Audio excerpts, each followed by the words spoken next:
That's where the Brunox is starting to do its job. And you can see it's darker than the other sections because it's reacting with the rust in the base metal.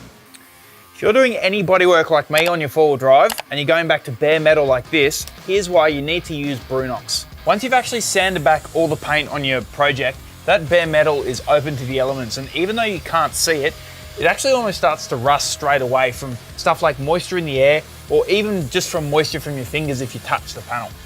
The way to protect your project's panels properly from the start is with Brunox.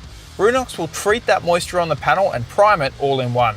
So you can see here I've sanded this section of the tub back to bare metal, but you can see these real fine sections here where the rust has actually eaten into the base metal even more. So I could keep sanding, but eventually it's just gonna make its whole way through. The important thing about Brunox though is it's gonna stop that spreading. So it'll kill off this rust that's gotten into the base metal and stop it from going any further. To apply it, all you need to do is clear away any surface rust and loose dust. Then liberally apply Brunox to the affected panel. Leave it to cure, ideally overnight, but you'll know when it's done its job because it will go black as the chemical reaction occurs. Have a go at that. Brunox saves so much time in panel work.